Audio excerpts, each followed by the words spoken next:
Now, at the beginning of the program, I announced that one of the president's spokespersons was going to be here. The one I identified at the time, though, was the government spokesman, who is also the advisor on diaspora affairs. Why? Because I wasn't expecting the Minister of Information, Media and Broadcasting Services this morning, because he was with the president in the North Bank region. But to be fair to him, whenever he chooses to be absent from the program for one reason or another, he would send a text. And I shouldn't have assumed that he wasn't going to be here without that text message. Dr. Ismaila Ceesay, welcome back to Coffee Time. Good morning, Peter, and thank you for having me. Good morning. Let's start with the North Bank. So you crossed with the president. Yes, indeed. To begin his Meet the People tour. What kind of greeting awaited, at the other end of the crossing? Well, it was a huge crowd that came out to welcome His Excellency the President as he embarked on a constitutionally mandated tour to meet the people across the country. We started yesterday in Esau, where he inspected the building of a new model police station, which is almost finished to completion. Then we proceeded to visit the famous Hakalang Road, which is 87 kilometers with 75 culverts. It's a huge, big investment, 87 kilometers that traverses from Opanyomi all the way to Kuntaya in Jokado. And how many of the 87 kilometers have been tarred already? 82% is complete. We have almost 18% more. It's almost done. It's a big project. Then we had our final meeting in Jokado, where the president had a massive welcome from the people of Jokado and Opanyomi and Lowonyem. It's a joint meeting of these three constituencies.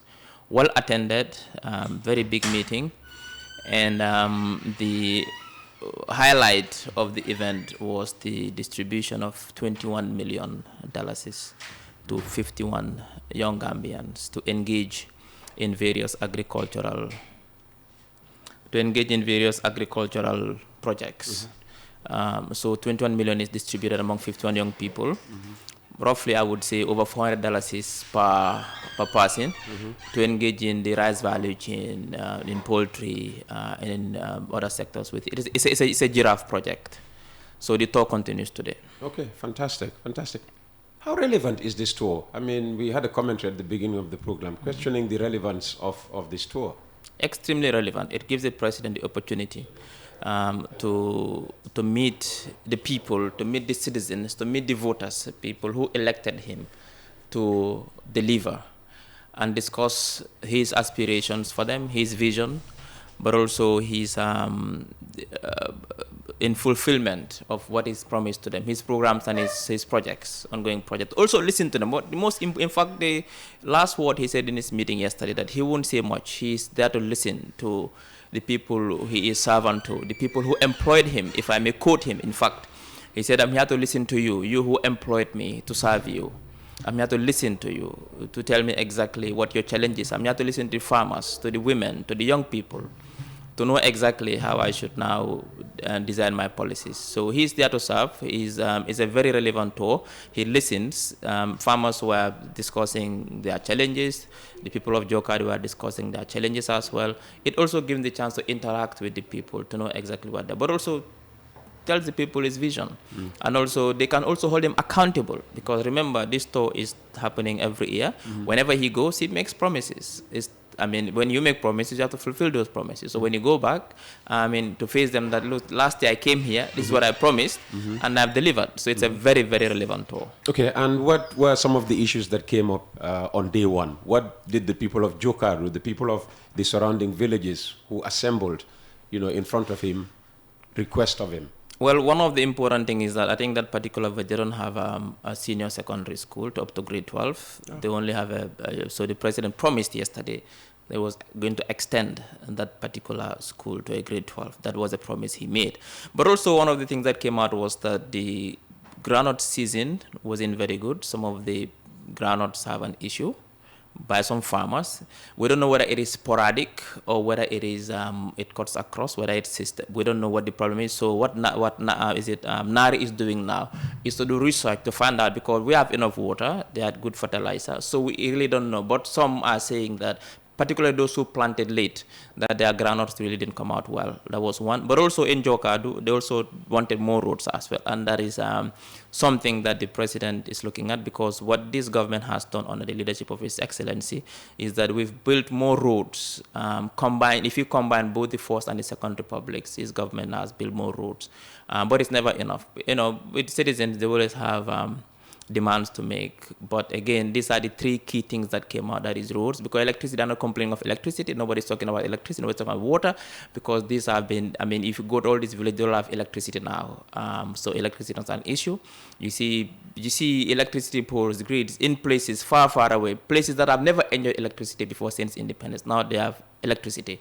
So that's not. So the three main issues that came out was this particular school, for an extent, for a grade 12, but also the groundnut season, to consider how to help give emergent support to farmers, particularly those whose groundnut season is not very good, and also the issue of roads as well. Yeah, well, and the groundnut price is an issue, because the secretary of the Gambia Farmers Union actually asked me for your number, and with your consent, after the program, he will either get it or not. And this is a letter he will be sharing with you later, addressed to the president.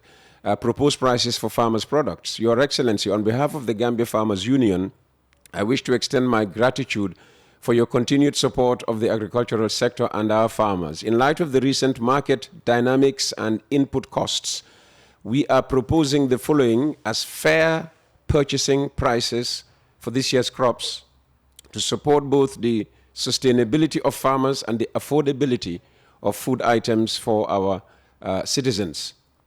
Groundnut, $58.80 per kilogram.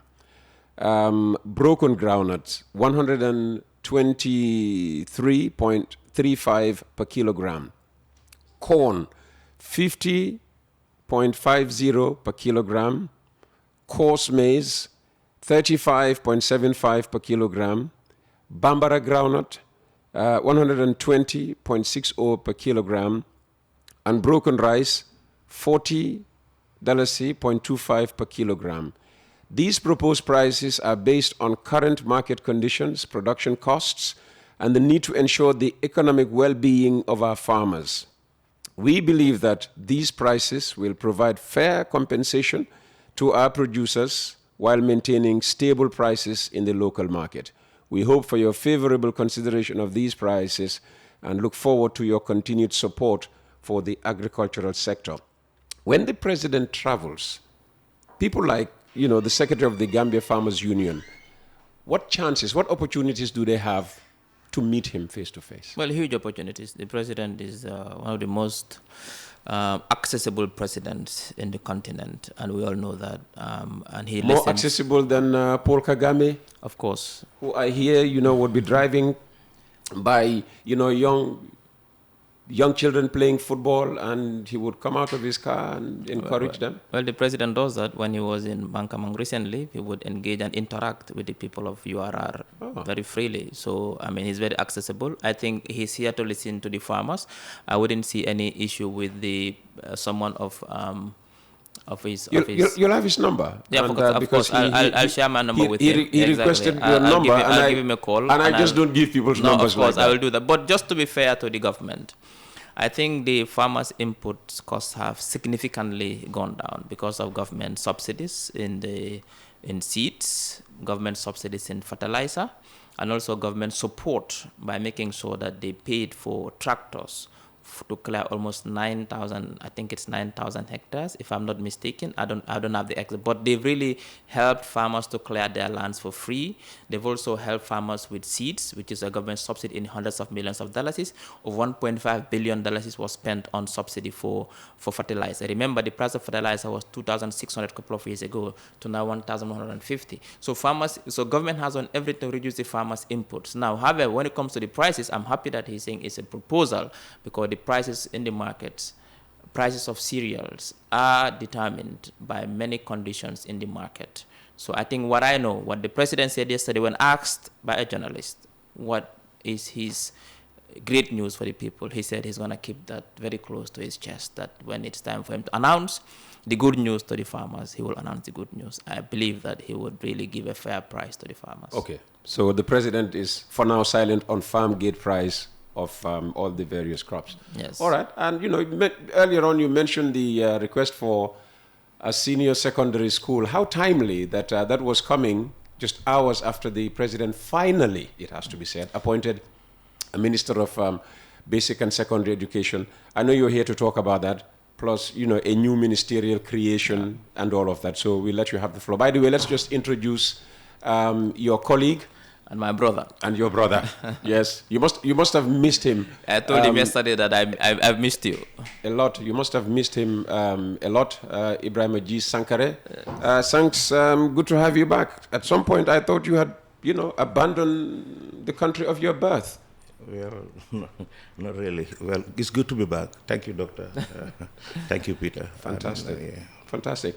Yes, back to you. Like you said, His Excellency the President, under Section 71, subsection 1 of the Constitution, has established a new ministerial portfolio within the office of the President. The new role, which is the Chief of Staff and Minister of the Presidency, is been given to Honorable Ceesay. You can call him Maud. He's not fussy about titles. Yes, so I hope. Yes, so they'll play an advisory and administrative role, all to align government's vision to ensure that whatever government does is aligned with the NDP, just like the budget. Right now we call it the program-based budgeting, which focuses more on outputs rather than inputs, which ensures that MDs align their budgets to deliver the National Development Plan. But again, under the same section, the President has appointed Dr. Habibatu Drame. She's at the University of the Gambia. You must have lectured her at one My time. colleague, no, never. She's my colleague. We've worked together. Okay.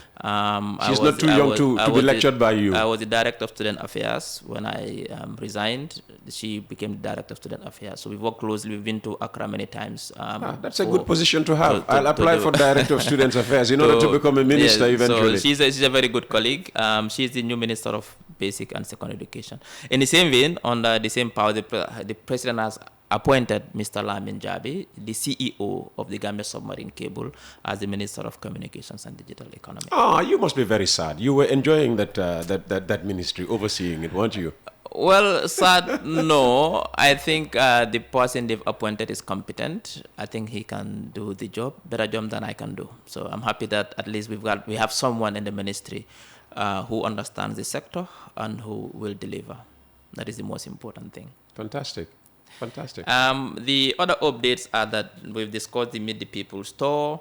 Now, the president yesterday launched the gender policy 2025 to 2034, but also inaugurated the lady councillors of the Women's Bureau Council yesterday at a very, very huge ceremony at the conference center as well.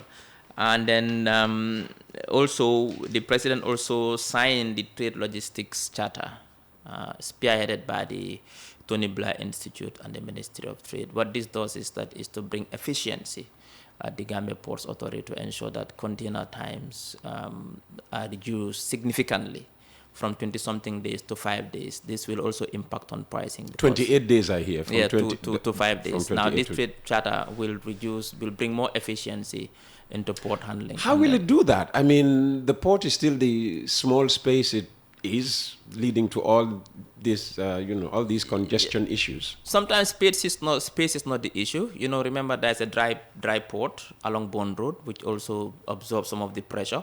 But also, I think it's the entire trade and logistics ecosystem that we are now going to work together to ease and now use more technology so that you don't have to go to, before it was more paperwork. Now, from your phone, there's an app you can just use to do everything without even going to the port and your container is delivered. That is what they are going to do now. That eases and streamlines the operation. But also, the port expansion program is going on as well with Al Bayrak, which hopefully will also ensure that Gambia becomes, the aim is to make Gambia a maritime hub in the sub-region, because Gambia is strategically located. If you look at Djibouti today, it's a maritime hub in the eastern Horn of Africa. And if you look at the way it's small like Gambia, but the way they are located, they are in the center of the world.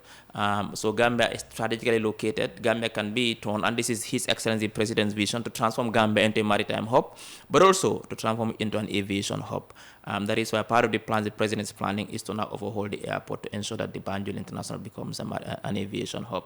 And people will say it's too small to become a hub, and you can't expand now because all the land around the airport has been built up. We are aware of encroachments into the airport perimeter fence, but government is taking measures to ensure that now that encroachment stops, but also to expand the size, because there will be a time we will. How will they do that? That's what I'm saying. I mean, obviously, when government is some of the encroachments are illegal encroachments, and if you encroach illegally into government property, government has a right to evict you. Yeah, people say this is a barking dog without teeth at all. No, I don't think so. I wouldn't agree with that assessment. However, what I'm trying to say is that there are plans to transform Banjul International into an aviation hub with extra runways and an big airport terminal. You even have a football academy within the premises of the airport. Well, all that will be so that we are aware of the constraints in terms of aviation because of the way we are located. I think Banjul International is one of the only places within the country where you can take off and not go into Senegalese airspace directly. So there are constraints in terms of where you exactly can have an airport. But again, like I said, the vision is there by His Excellency the President, and this vision will be implemented without any doubt. Okay, fantastic. Let's bring in Sanks, because he's not just in the studio to listen to me and you. Well, okay, you didn't cross with the president, but you were being fed by somebody who was with the president. So what? No, I actually crossed with him. Oh, you did? The same ferry, yeah. What happened was, because there was just a long queue of vehicles, trying to cross yesterday. So after I crossed with my orderly, and on the other side of the bank of the River Gambia, I think because he was in the round and I was in the round, they did what they could do best. They just pushed my car aside and started giving priority to other vehicles. Oh, this happens to the advisor of the president? So I stayed at Barra for 2 hours and there was no vehicle. So we had to ride back to Banjul. So I ended up not going to the meetings, but I actually went to Barra. So I had to come back. Okay, fantastic. So that was what happened. Yeah, but you were doing the profession you were trained for. Yeah, absolutely. Gathering information without physically being there. I don't know what Doctor has covered, but I know I was there at the terminal to welcome the president. Normally, this traditional recitation from the Holy Quran, and then from the State House corridors all the way to the terminal. There was this drumming and dancing, the usual fanfare and political razzmatazz, as they would say. So it was colorful and very joyful. And then after the president received the salutes from the Marines and then the welcome by the elders of Banjul and the religious leaders, we boarded the Kunta Kinte ferry. In 20 minutes, we are in Barra, somewhere around, 5 o'clock. They also had a similar program at the Barra ferry terminal. And thereafter, they proceeded to visit the sites that Dr. Mosaf enumerated and ended up having a meeting in Banta Jokadu by Kundaya. He talked about the school. I'm very familiar with the area, so we are close to Kerngor.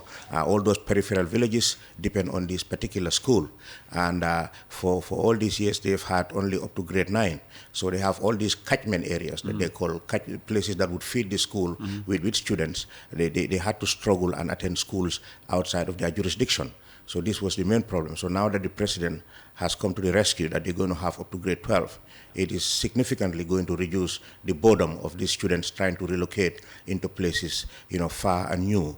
And it would also bring down a significant reduction in cost of not only tuition, but then trying to, transition into communities that are new. So I think that was significant. Another thing that he also talked about, our interlocutor, was that the president also said, while it is good to go to Europe and then, adventure and explore places and then maybe make fortunes or get educated, you could also stay in the Gambia and then make it here. And then he gave himself as a role model that he went to Europe for 3 years, saved some money, came home, established Majum, hired people he was with in Europe hustling, and after 10 years, he made good money, established a formidable business, and ended up running for the presidency successfully twice. So, in other words, not all that glitters is gold elsewhere. Gambia also has gold that glitters, except that maybe all too often as citizens we don't see our gold. We tend to see gold that is beneath the eye can see.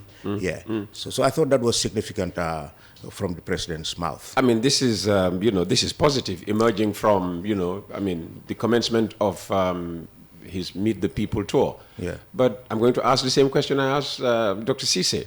How relevant is this tour? I mean, the president did not have to organize, an expensive undertaking like the Meet the People tour, to hear about the high school or senior secondary school needs of the people of that particular North Bank area. Of course not, Peter. There is a reason why the lawmakers who gathered in Banjul decades ago decided that the president has to, as a matter of fact, visit his constituents. In those days, telephones were not as ubiquitous as they are today. As they are. Tarred roads were not being taken for granted as we are today. Televisions were still a luxury. Exactly. Mobile phones, FM radio internet, stations, and all of Google that. and what have you. Exactly. There was no Googling, So getting information is not as difficult today as it was then. Very scarce then. However, it makes a lot of common sense for the person elected by the generality of the population of the Gambia to be interfacing with them fast, from village to village, community to community, locale to locale, annually, to hear them directly, instead of having chiefs, alcalolo, and governors who are intermediaries. And spokesmen. Spokesmen and spokeswomen. Women, yes, okay. and ministers and advisors. It makes a lot of sense for the president to interface with the people who actually elected him into office. Fast, sit with them. If you go to Kerewan this morning, I'm not there, but for the past 6 years I've traveled with him. What you're going to see is ordinary, common people having breakfast with the president, having tea with him. Yeah, am I? Talking about... Not having breakfast with him? Yeah. Never having tea with him? Well, one day you will. Maybe Dr. Ceesay will take you there. Maybe he'll invite you to breakfast one day. So it's important, from griots to village criers, to village elders, to women, to youth group, they all converge on wherever he is in the mornings. After breakfast, the president sits with them, and they talk about natural, everyday... Who pays for the breakfast, the president? Well, there is enough bread and butter when the president is there. Who pays for the breakfast? Well, Gambia is very communal in nature. When the president is around, the community, they always chip in. You know that very well. So I've never traveled with him to know that. Yeah, well, you've traveled with Yaya Jammeh to me? Never. Oh, really? Okay, you went to Ethiopia though, didn't you?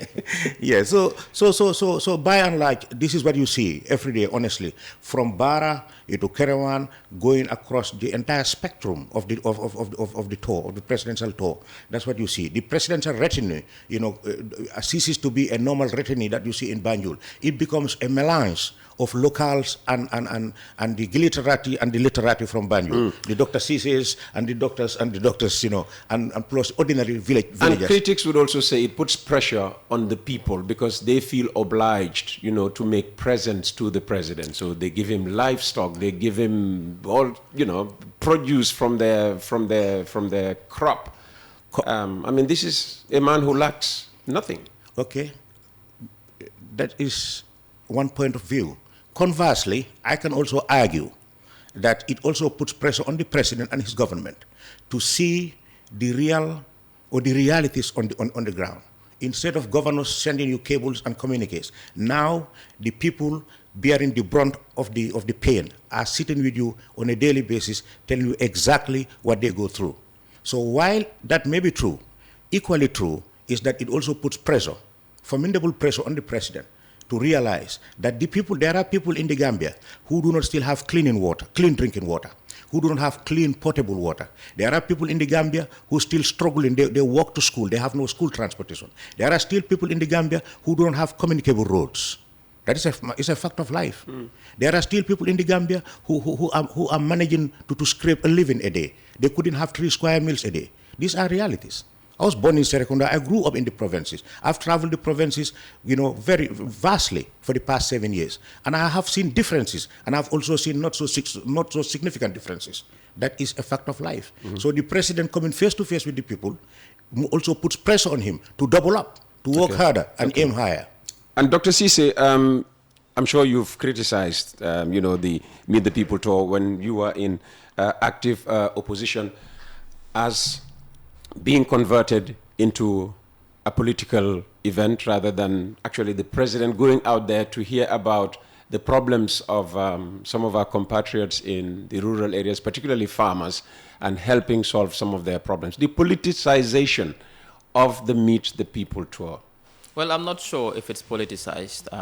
Getting to understand, having a deeper insight now on the Meet the People tour, it gives me a very different perspective of what it's about. And I'm happy that my brother here expounded on it more, and he also, through his statements, gave me more understanding, things that I took for granted. When you are with the president in Basse, in URR, in North Bank, and Meet the People store, I think that which happens behind the camera is more significant, more tense, more detailed than what you see on the camera. Like he said, he sits with the people, and he's a man who has patience. He'll sit from morning till night listening to people in and out, common people, normal people, Gambian citizens who will come, and not the Dr. Ceesay, not the Peter Gomez. Me? Citizens who will come, and he'll sit, he'll listen, he'll take his time and listen, and what he can solve, he solves. What he cannot solve, he finds a way to solve it, and he'll do this from morning to. And one day I told him, "What you can." I don't think I can. I don't think I have the patience to do. Okay, then we'll never elect you president of this country. No, because it made me. I just said we will never elect you president of this country. What I saw, to be honest, Peter, and I'm speaking with honesty, is the level of patience he has sitting from 10 a.m. when he was even on vacation, from 10 a.m. to 10 p.m. listening in and out. People are queued outside, waiting to tell him their problems, all sorts of problems, social problems, economic problems, school fees, you name it.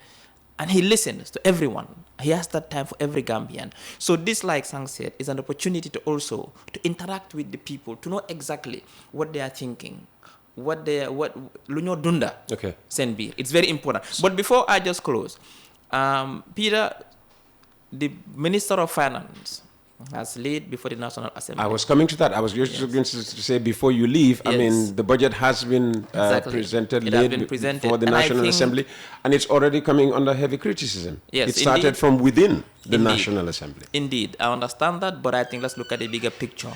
For the first time, I think over 10 years, the budget deficit is 0.1% of GDP. It's nearly a balanced budget. Normally, we talk about the budget deficit. That is, what we expect in revenue far outweighs what our costs are. It means that our costs far outweigh what we expect in revenue. Like, for example, you have your KIR, and then your monthly revenue that comes in, income, is $10. But what you spend is $20. Your deficit is $10. Where do you get that money from? But for the first time, over a decade, the Minister of Finance and the government of the Republic of the Gambia has really exercised prudent fiscal gymnastics here, if I may use that term. Gymnastics. In the sense that now we have 0.1% of GDP is a budget. Almost $198 million is the deficit. That's almost a balanced budget. Within the EU, they aim for at least a 4 to 5%. That is what is accepted of a budget deficit of GDP for budget deficit. In the Gambia here, we are doing 0.1%, and the overall budget is $52 billion for 2025. 37 billion is GLF, that is government local funds, and the rest will be sourced through loans and grants. Fantastic. I'll be talking. And finally, this budget is a pilot. It's called the program-based budgeting. That is, it focuses more on outputs than inputs. Inputs are what fuel and also operational issues, vehicles, paper. It focuses on more outputs, social services. It focuses more healthcare and healthcare services, education. So what we are doing now is to align MDA's budget to the National Development Plan. So that we focus more on output than inputs. And this is a pilot that we are doing, and this is what the focus is on now, on what we call the and also we're expecting the Gambia's economy to grow by 6% in 2025 from 5.2%, and the inflation has gone down from 18% to 9%, and the target by the central bank in the medium term is 5%, and this is a huge economic success considering global trends across the world. Fantastic. I'll be talking about the budget very soon. Thanks. Yeah. How would you like to end our conversation this morning? It's good. It's really good to have you back. Somebody sent a text, concerned about you not being heard, not being seen. Apparently, I don't know where he or she meets you. But I just had a text. Where is Sankareh? This is concerning. And I said, well, I happen to know that you were on leave, and I mentioned it to the person. Okay, thank you for telling the person. Good that you are back. Yeah, it's to good prove me right that you hadn't just gone for good. Yeah. Yeah. So how would you like to round up this morning? Well, it's my profound pleasure to be back, to continue to serve my country, the country I was born in, country I love so dearly. Sometimes in life, you need to take a break, and I think that was exactly what happened. I traveled to America, my adopted country. At some point, I wasn't feeling well, so I had to undergo treatment. I had a successful operation, and I'm back on my feet. So that was what prolonged my stay. Yeah. We're very glad. So very glad to hear that. You remember one morning I came here, I was choking consistently. Yes, true. So, True. Yeah. So true. It was a harbinger of a greater problem. But thank God, it's been fixed. The privileged. What privilege? If I am sick, I have to go to FSTH or to Caniving General Hospital. They could have handled it equally. It just happened that it happened to happen elsewhere. Absolutely. Yeah, but otherwise, we'll continue to update you on the presidential tour. Absolutely. Yeah, Absolutely. and then tell you more about our farmers, the pride of our nation. They work harder than most people in this country. They wake up at dawn and come home at sunset. And all too often, the plight of the farmer is negated, not only by government officials sometimes, but even by people within the community. Yeah. How many times do we sit down and recognize if you have a huge bowl of benachin that doesn't have vegetables, and you complain? Do you realize that because the farmer, maybe the work of the farmer is absent on that basin? So absolutely good point. Yeah. Thanks. Thank you very much, Dr. Ceesay. Thank you so very much, as always. Very quickly, let's move on. Now, Catholics, one of whom I am a proud member, traditionally observe November as a time dedicated to praying for the dead. On November the 1st, for example, we celebrate the Solemnity of All Saints. And on November the 2nd, the commemoration of all the faithful departed. And on November 11th, most countries, the Gambia included, observe Remembrance Day to recall the end of First World War hostilities and remember all people who have died in wars. Now, in honor of this year's Remembrance Day, I have received 2 contributions from Alaji Barrow. The first one reminds us of the heroes from this land buried at the Fajara War Cemetery who perished fighting a distant war on behalf of the British.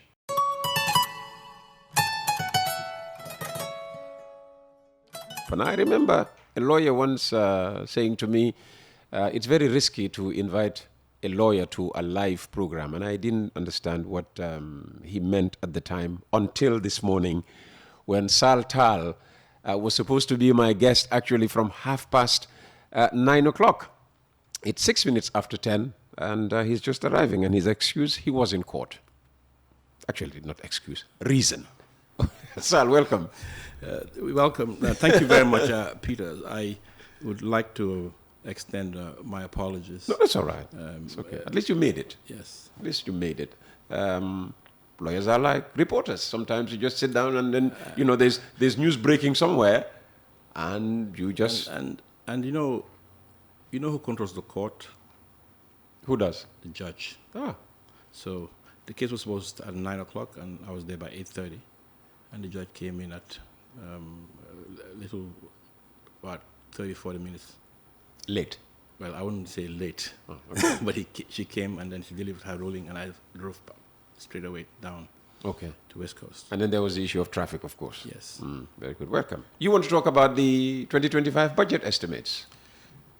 I want to talk about the process. Okay. I don't want to delve into the nitty-gritty of the budget. I'll leave that to the experts, and the economists will analyze whether or not this is a pro-poor budget. We intend to do a lot of that next week. Yes, but, with Gambia Participates, whom you know very well. Yes, I'm actually the chair of Gambia Participates. Oh wow! I'm the chairperson. So I might just be dragging you back into the studio. Yeah, so we've done a lot of work in supporting the budgeting process, both the Ministry of Finance and and the National Assembly, and we've done a very extensive analysis of the budget, and you'll be hearing more about our technical analysis of the budget, basically. Okay, so what about the process do you want to discuss this morning? I think the process is basically, I think the process is fundamentally flawed, and flawed. it's a violation of the Constitution. Violation? Yes. I think it is this is a very flagrant, direct violation of the Constitution. The Constitution is very, very clear. Section 152, as amended by the Constitutional Amendment Act of 2023, stipulates that the budget should be presented 60 days before the end of the financial year. And there's no doubt that this budget was not presented 60 days before the end of the financial year, as you know. In fact, the Minister of Finance,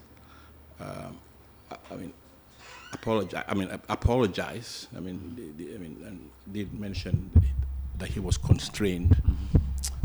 Fair enough from his point of view that he was constrained, and that therefore could not meet the deadline. And what actually shocked me is that the National Assembly took it upon itself through the Speaker and made a ruling saying that, notwithstanding the fact that the Constitution of the Republic is violated, their interpretation of the provision is that, well, there's no provision as to what should happen if you don't come on time. And using their standing order, the Speaker made the ruling that to allow the budget to be presented. And this is a constitutional requirement that mandates the President. The word is shall, it doesn't say may. It means that the President doesn't have a discretion. It says the President shall basically ask his minister to present the estimates. It doesn't give the President any room. And this is the Constitutional Republic. Can you imagine a constitutional provision is disregarded and a Speaker's ruling based on a standing order? What is a standing order? The internal regulation of the National Assembly is used to allow an unconstitutional process to go on. I think this is a very sad day for Gambia's democracy. We've come a long way, really come a long way. I mean, Yahya Jammeh changed our constitution 52 times. Back in the days, Yahya Jammeh can do whatever he wants about the constitution. Nobody really could do much about it. But in this Gambia today, these are exactly things that we fought against. It's not allowed. We are a country ruled by laws. These laws apply to each and everyone. Applies to the President, applies to Salieu Taal, applies to the National Assembly, applies to the executive, and applies to the judges. That's what the rule of law means. It means that laws must be applied, particularly the mother of all laws. The Constitution is inviolable. And I think, if I'm not wrong, this is the first time from 2017 when both arms of government together violated the Constitution. The executive violated the Constitution by bringing the estimates, outside the stipulated time frame of the Constitution, because they know this is a fact. This is written in black and white. And the National Assembly allowing that estimate to be tabled, knowing that the Constitution says it should be done in 60 days. And Peter, what is interesting? People should ask, why 60 days? I think Honorable Alajimbo tabled an amendment. It used to be 30 days, by the way. Yeah. And in fact, the argument was used that the Constitution still says 30 days. No, it doesn't say. There's an amendment. There was amendment that. Well, I had an argument. No, that argument is not true, okay. And I'll show you the fact. There's an amendment assented to by the President of the Republic, so it's law. The amendment is there. Amendment, and this was promoted. It was a private member's bill, I believe, promoted by Honorable Alajimbo, and for a very good reason, to give the National Assembly more time to be able to scrutinize the budget, the estimates. Because remember, the budget is prepared by the executive. Now, the National Assembly is not a rubber stamp. Those days are gone. Oh, it should not be. It should not be. It ought not to be. But of course, we see that everything that comes from the President with a certificate of urgency gets passed. Easily. So, in good faith, I believe Honorable Mo promoted this private members bill, and they increased the time to give them from 30 days to 60 days, and this is law. It has the president's assent and the stamp. So clearly the law is very clear. It used to be 30, and now it's 60. Because even if you listen to the arguments in the debate, I mean, nobody argued that it's not 60. They just said that they just felt the need to dispense with this requirement because it wasn't expedient, because of expediency purposes. You just simply don't disregard the Constitution because you haven't got your act together or you could not present a budget estimate. I mean, this is pretty serious, Peter. Okay. Is that all about the process that you have a problem with? I mean, what about the pre-budget tabling consultations, especially with the public? I mean, Peter, I don't. To be honest with you, I have not been active in that process, so I don't speak about things I don't know. I mean, for me, I'm very passionate about the rule of law. I mean, the process is as important as the actual engagement. So, for me, it's the fact that the law is very clear as to what should be done in black and white, in my opinion, and this is disregarded by the executive and the legislature. I think this erodes respect for the rule of law. These are the two institutions, particularly people we elect, who should really uphold the law. So I think for me, this for me goes to the heart of our democracy, and I think it should be fixed. And I think, and of course, also, I mean, as you know, under the Constitution, citizens have a right to redress. Citizens can go to court and challenge the constitutionality of this estimate as presented. Is that what you intend to do as an activist? I wouldn't say that's what I intend to do. I'm just saying it's not off the table. I mean, for me, as a lawyer, if I'm instructed, obviously I'll take the case. Instructed by who? By a citizen, any citizen. I mean, Section 5. If I give you the instruction now, would you? If I give you the instruction now, would you? I would not discuss my terms of engagement on live radio for sure. That's unethical. But I'm just saying that even as a citizen, I can even file the action. I'm just saying that the Section 5 of the Constitution enjoins citizens, they have the right to go to court and ask for declaration when an action or omission when you believe that action is contrary to the Constitution. And this is a clear-cut case where what is done is actually against the Constitution. In fact, the minister apologized for it, and they reprimanded him and said, this shouldn't happen again. But I think the import of this, I think, needs to be understood by Gambians. This is how it starts. And this is not political, this is a fact, this Constitution. We must respect the Constitution. The Constitution is sacrosanct. You don't have a choice as to when and when not to apply the Constitution. For me, that's the message. Sal, thank you very much for coming. You're most welcome. And that brings us to the end of another Tuesday edition of Coffee Time. Thank you very much for the pleasure of your company. I'll be back tomorrow, and I hope you'll be back as well too.